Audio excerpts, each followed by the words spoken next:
Hi అండి. ఎలా ఉన్నారు? అందరూ బాగున్నారా? నేనైతే బాగున్నానండి. ఈరోజు మన వీడియో వచ్చేసి బెండకాయ టమాటా కర్రీ అండి. మామూలుగా కొందరు బెండకాయ అంటే అస్సలు తినరండి. ఈ విధంగా ఒక్కసారి ట్రై చేసి చూడండి, చాలా బాగుంటుందండి. ఫస్ట్ స్టవ్ పైన ప్యాన్ అయితే పెట్టేసుకోండి. స్టవ్ వెలిగించేసి అందులో 2 స్పూన్స్ తక్కువనే అండి, ఆయిల్ అయితే ఎక్కువ కాదు. బెండకాయ అనగానే ఎంత ఆయిల్ పడుతుందో అనుకొని ఎక్కువ వేస్తారు, అలా కాకుండా 2 స్పూన్స్ ఆయిల్ వేసేసి జీలకర్ర ఆవాలు, ఈ విధంగా ఆనియన్స్, ఒక 2-3 పచ్చిమిర్చి అయితే సరిపోతుందండి. పచ్చిమిర్చి అయితే ఈ విధంగా అయితే వేసేసుకోండి. టేస్ట్ అయితే చాలా బాగుంటుందండి. ఒక్కసారి నేను చేసిన విధంగా అయితే ట్రై చేసి చూడండి.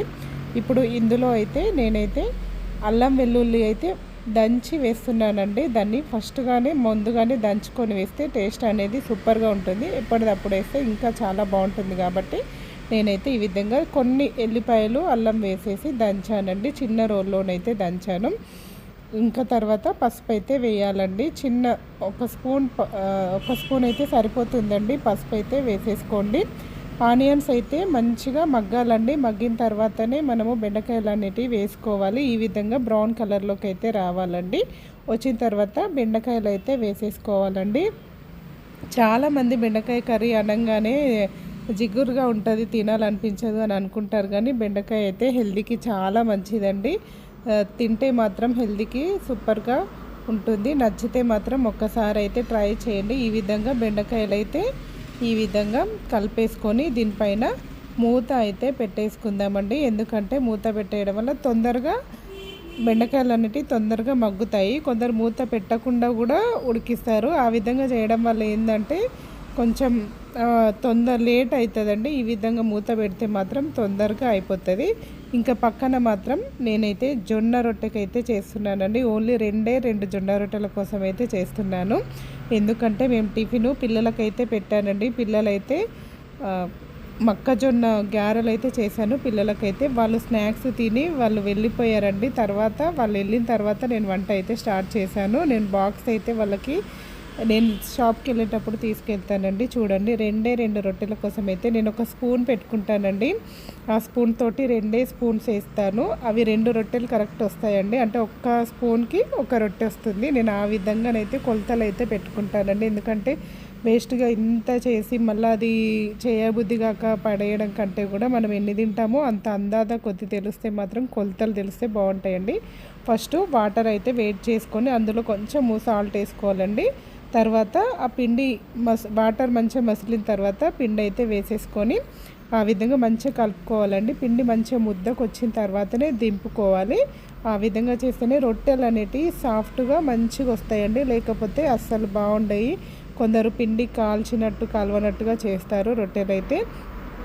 అలా కాకుండా ఈ విధంగా చేస్తే మాత్రం బాగుంటుంది. నేను రొట్టె చేసేది కూడా చూపిద్దాం అనుకున్నానండి. కాకపోతే నాకు ఫోను పిండి చేతులతోటి ఇంకేం ముట్టుకోవాలనేసి ఇంకా ఫోన్ అయితే డిస్టర్బ్ చేయలేండి. అందుకని ఈ విధంగా మంచిగా రొట్టెలు అయితే తాల్చుకొని, ఇది మనం చపాతీ కర్రతో తాల్చినా కూడా బాగా వస్తుందండి. చేతితోని కొంచెం సేపు ఇలా అని తర్వాత చపాతీ కర్రతోనికి తాల్చినా కూడా పలగకుండా సూపర్గా వస్తుందండి. చూడండి, ఒక్క దగ్గర కూడా పలగదు.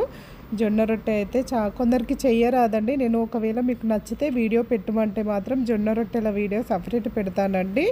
ఇప్పుడు బెండకాయ ఫ్రైలోకి జొన్న రొట్టెలు అయితే చేస్తున్నాను. నాకొకటి, మా ఆయనకొకటి, చెరొకటి తింటామని. మార్నింగే కదండి, 2 అట్లా తినాలనిపించదు. అందుకే చెరొకటి తింటామని 2 రొట్టెలు అయితే చేస్తున్నాను. చూడండి ఏ విధంగా ఉందో. ఇలా వాటర్ చల్లితే ఏమవుతుందంటే రొట్టె అనేది మెత్తగా వస్తుందండి, బాగుంటుంది. ఈ విధంగా మెల్లగానైతే తీసేసుకోవాలండి. ఒకటేసారి మనం ఇలా అంటే ఇచ్చుకోపోతుంది. చూడండి, నాదైతే కొంచెం అయితే మధ్యలో ఆ విధంగానైతే వచ్చిందండి. తర్వాత అయితే బెండకాయనైతే ఒక్కసారి అయితే కలుపుకొని చూద్దాము. ఇంకా ముక్కనైతే మంచిగా ఉడికితేనే బెండకాయ అనేది బాగుంటుందండి. కొందరు ఏంటంటే పచ్చిగానే దాంట్లో కారం ఉప్పు వేసేస్తారండి. కాకపోతే అంతా తింటుంటే కర్కర అట్లా బాగుండదు. ఈ విధంగా మంచిగా గోలిన తర్వాత వేస్తేనే బాగుంటుంది. ఒకసారి కలిపేసుకొని ఇంకా మూతనైతే మళ్ళీ పెట్టేసుకుందామండి. చూడండి, రొట్టె అయితే ఏ విధంగా అవుతుందో. ఇలా తక్కువలో తొందరగా చేసేసుకోవచ్చండి. పొంగుతుందండి. ఇది రొట్టె వచ్చేసి మంచిగా మనం పిండి మంచిగా కలిస్తే పొంగుతుందండి. ఇక్కడ చూడండి, పొంగుతుంది చూడండి. జొన్న రొట్టె కూడా మంచిగా అలా పొంగితే మంచిగా ఉంటుందండి, మెత్తగా ఉంటుంది. లేకపోతే అంత పిండి పిండి ఉంటుందండి. ఈ విధంగానైతే పొంగుతుంది చూడండి ఎంత బాగుందో. మీకు ఒకవేళ జొన్న రొట్టె కానీ రెసిపీ కావాలంటే మళ్ళీ నేనైతే వీడియో అయితే సపరేట్ తీసి పెడతానండి. చూడండి నేను ఇంకా మార్నింగ్ చేస్తున్నాను కాబట్టి కొంచెం హడావిడిగా చేస్తున్నానండి. కొంచెం టైం తీసుకొని నెమ్మదిగా చేస్తే మాత్రం కొంచెం మంచిగా ఉంటుంది. ఇంకా కూడా నేను మార్నింగ్ కాబట్టి హడావిడిగా చేసేస్తున్నాను. ఈ విధంగా మంచిగా కాల్చుకోవాలండి. సగం సగం కాలుస్తే మాత్రం బాగుండదు. ఇలా అటు సైడు ఇటు సైడు అనుకుంటూ కాలుస్తూనే ఉండాలండి. ఆ విధంగా అయితే చూడండి ఎంత పొంగిందో చూడండి. రొట్టె అంతా పొంగింది. సైడ్కి అయితే నేను ఇంకో రొట్టె చేసుకుంటూ ఇవి రెండు చూసుకుంటున్నానండి. ఇంకో రొట్టె చేస్తున్నాను ఎందుకంటే 2 రొట్టెలు కదా. ఇంకో రొట్టె చేసేసి రెడీ ఉంచుతాను. ఇది అయిపోగానే మళ్ళీ దీనిపైన ఇంకో రొట్టెనైతే వేసేస్తాను. చూడండి ఇలా వెయ్యగానే నీళ్ళు చల్లొద్దండి. కొంచెం వేడైన తర్వాత రొట్టె మనకు వేడయింది అని అనిపించిన తర్వాతనైతే వాటర్ అయితే చల్లాలి. ఆ విధంగా చల్లడం వల్ల రొట్టె మంచిగా వస్తుందండి. ఈ విధంగా ఏళ్ళతోటైనా లేకపోతే క్లాత్ తీసుకొని క్లాత్ తోటైనా అనొచ్చండి. క్లాత్ వాటర్లో ముంచి ఈ విధంగా అంతా స్ప్రెడ్ చేయొచ్చు. వాటర్ అయితే అలానన్నా చేయొచ్చు, లేకపోతే మనం ఫింగర్స్ తోటి ఇలా చల్లినా కూడా మంచిగా వస్తుందండి. చూడండి ఈ విధంగా మళ్ళీ వెనకాలకైతే మరలేసుకొని తర్వాత దాన్ని కొద్దిసేపు కాలనివ్వాలండి. రొట్టెనైతే కాలనివ్వాలి.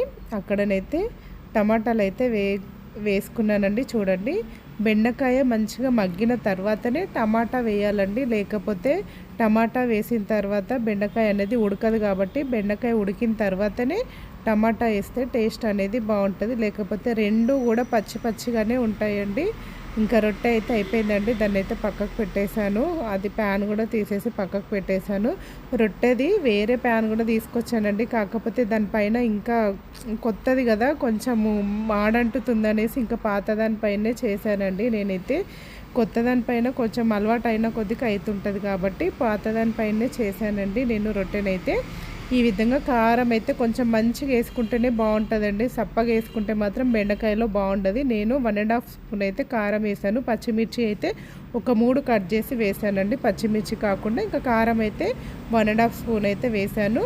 సాల్ట్ వచ్చేసి 2 స్పూన్లు అయితే వేసాను. చూసారా దీంట్లో జీలకర్ర ధనియాల పొడి అనేది అసలు వాడలే అండి. జీలకర్ర పొడి ధనియాల పొడి అనేది వాడకుండా చేస్తున్నాను. నార్మల్గా అండి సింపుల్గా చేసుకునే వాళ్ళకి ఆ విధంగా కూడా చాలా బాగుంటుంది. సింపుల్గా చేసుకోవచ్చు. ఏ పొడులు లేకున్నా కూడా సింపుల్గా చేసుకోవచ్చు ఈ బెండకాయ ఫ్రై అనేది.